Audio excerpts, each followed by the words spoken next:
یہ کہانی ایک دانشمند بادشاہ کی ہے جو انصاف اور حکمت میں اپنی مثال آپ تھا۔ بہت عرصہ پہلے کی بات ہے، ایک دور دراز ریاست میں ایک نیک دل بادشاہ حکومت کرتا تھا۔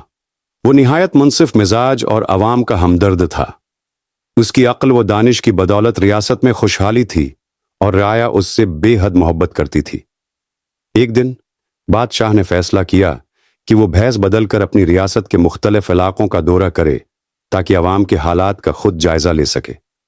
وہ ایک عام مسافر کے روپ میں نکلا اور مختلف شہروں اور دیہاتوں سے گزرتا رہا۔ ایک دن سفر کے دوران بادشاہ کی ملاقات ایک بوڑھے کسان سے ہوئی۔ کسان اپنے کھیت میں محنت کر رہا تھا۔ بادشاہ نے اس سے پوچھا، بابا، تم اتنی محنت کیوں کر رہے ہو؟ تمہاری عمر تو آرام کرنے کی ہے۔ بوڑھے کسان نے مسکرا کر جواب دیا، بیٹا، میں یہ درخت اپنے پوتوں کے لیے لگا رہا ہوں۔ جب میں دنیا میں نہیں ہوں گا تو یہ درخت انہیں سایہ اور پھل دے گا۔ بادشاہ کسان کی دور اندیشی سے بہت متاثر ہوا اور اسے انعام دینا چاہا، مگر کسان نے کہا، میری خوشی انعام میں نہیں بلکہ دوسروں کے فائدے میں ہے۔ آگے چل کر بادشاہ ایک بازار میں پہنچا جہاں ایک تاجر لوگوں سے دھوکہ دہی کر رہا تھا۔ وہ ملاوٹ شدہ اجناس مہنگے داموں فروخت کر رہا تھا۔ بادشاہ نے یہ منظر دیکھا اور سوچا کہ اسے انصاف کرنا چاہیے۔ وہ واپس محل گیا اور اگلے دن حکم دیا کہ اس تاجر کو دربار میں ہجوم کیا جائے گا، پیش کیا جائے۔ جب تاجر بادشاہ کے سامنے آیا تو بادشاہ نے کہا، اگر تمہیں کوئی دوسرا ایسا ہی دھوکہ دے تو تمہیں کیسا لگے گا؟ تاجر نے سر جھکا لیا اور کہا، مجھے بہت برا لگے گا حضور۔ بادشاہ نے حکم دیا کہ تاجر کو سزا دی جائے تاکہ آئندہ کوئی اور دھوکہ دہی نہ کرے۔ اس کے بعد اس نے اعلان کیا کہ ہر تاجر ایمانداری سے کاروبار کرے ورنہ سخت سزا دی جائے گی۔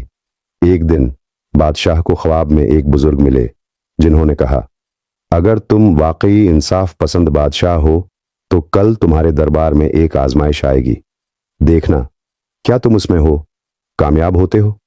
اگلے دن ایک بوڑھی عورت دربار میں فریاد لے کر آئی۔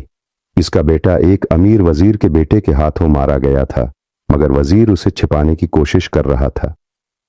بادشاہ کے سامنے ایک بہت بڑا امتحان تھا، کیا وہ انصاف کرے گا یا دولت مند وزیر کا لحاظ کرے گا؟ بادشاہ نے پورے دربار کے سامنے کہا، میرے لیے سب رعایا برابر ہے۔ اگر وزیر کا بیٹا مجرم ہے تو اسے بھی ویسی ہی سزا ملے گی جیسے کسی عام آدمی کو ملتی۔ یہ کہہ کر بادشاہ نے حکم دیا کہ وزیر کے بیٹے کو قانون کے مطابق سزا دی جائے۔ رعایا نے بادشاہ کی بہادری اور انصاف کی تعریف کی اور یوں اس کی سلطنت میں عدل و انصاف کی ایک اور مثال قائم ہوئی۔ یہ کہانی ہمیں سکھاتی ہے کہ ایک حقیقی بادشاہ وہی ہوتا ہے جو عوام کی بھلائی کو اپنی ذات پر فوقیت دے، انصاف کے اصولوں پر عمل کرے اور ہمیشہ سچائی کا ساتھ دے۔ اسی میں اصل کامیابی ہے۔ چینل کو سبسکرائب کریں تاکہ اگلی ویڈیو آپ تک پہنچ سکے۔